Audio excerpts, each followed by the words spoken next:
Halo semua, perkenalkan kami dari kelompok 9 mata kuliah Ekonomi Politik Asia Pasifik, di mana saya Maulia Sari beserta teman-teman saya yaitu Putri Wilianti, M. Rizky Arya Wibowo, dan Lolita Devri Putri Andini akan menjelaskan mengenai ancaman resesi Asia Pasifik.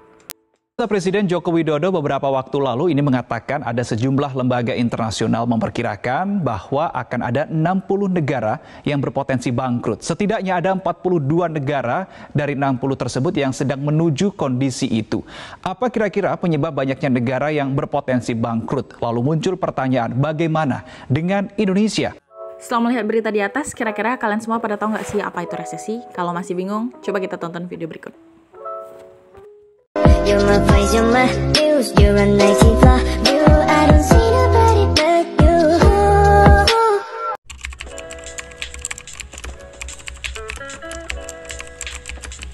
Menurut aku sih resesi itu suatu hal yang buruk ya. Oh, resesi. Resesi itu kayak krisis ekonomi nggak sih?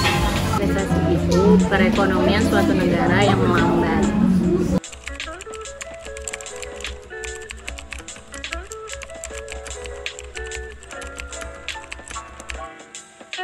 Tahu juga sih Kak, tapi salah satunya mungkin perkembangan teknologi. Mungkin inflasi ya, karena kenaikan barang dan jasa. Mungkin karena deflasi berlebihan menurut saya.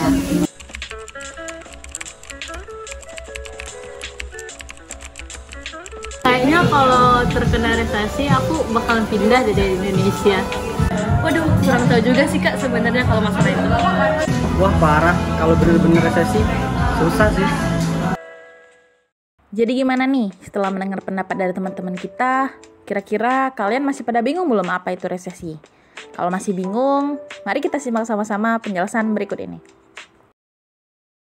Bisa kita lihat di atas bahwa resesi itu adalah istilah ekonomi yang menggambarkan perekonomian suatu negara yang diakibatkan oleh berbagai faktor. Kemudian resesi juga merupakan keadaan pertumbuhan ekonomi suatu negara menjadi lambat atau semakin buruk. Lantas, mengapa suatu negara mengalami resesi? Terjadinya resesi karena adanya inflasi, yaitu kondisi di mana naiknya harga secara terus-menerus, baik itu harga barang maupun jasa. Deflasi berlebihan juga bisa membawa pengaruh yang buruk dan memicu terjadinya resesi.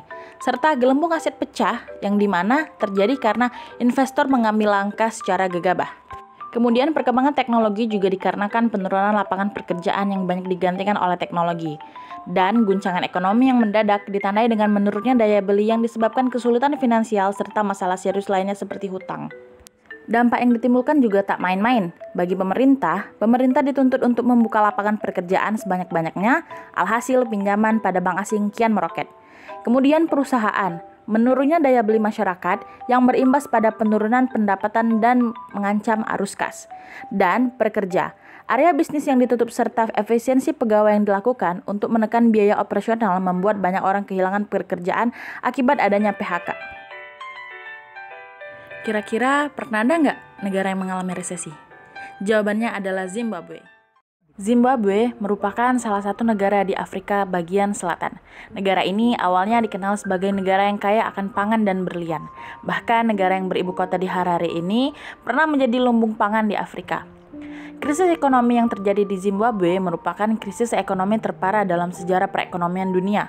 Bencana ekonomi yang dialami Zimbabwe diawali dengan kebijakan reformasi lahan pertanian yang dikeluarkan oleh pemerintah. Kemudian, bak efek domino, turunnya pasokan pangan diatasi dengan kebijakan pencetakan uang untuk membiayai impor. Banyaknya jumlah uang yang beredar memicu inflasi, di mana harga-harga komoditas di Zimbabwe naik 2 kali lipat. Inflasi yang meningkat tajam diikuti dengan banyaknya PHK serta tingkat pengangguran pun melonjak. Namun, di sisi lain, tindakan korupsi oleh oknum-oknum penjabat seakan tak terkendali. Perekonomian Zimbabwe kolaps. Robert Mugabe, selaku pemimpin negara, waktu itu tak mampu mengendalikan ekonomi. Bahkan kebijakan-kebijakan yang dikeluarkan sebagai solusi justru semakin memperparah krisis ekonomi yang terjadi. Akhirnya, pemimpin militer di negara tersebut melakukan kudeta untuk mengambil alih kekuasaan dan menetapkan sang presiden sebagai tahanan rumah. Agar terhindar dari terjadinya resesi, kita perlu menerapkan beberapa program di mana yaitu menerapkan program PEN, yaitu Program Pemulihan Ekonomi Nasional. Kemudian, Belanja besar-besaran oleh pemerintah merupakan cara pencegahan resesi dengan memperkuat daya beli dan upaya memberikan bantuan kepada UMKM karena dengan menyalurkan bantuan terhadap UMKM diharapkan roda perputaran ekonomi dapat berjalan dengan baik. Sekian yang dapat kami sampaikan, semoga ilmunya bermanfaat. Terima kasih.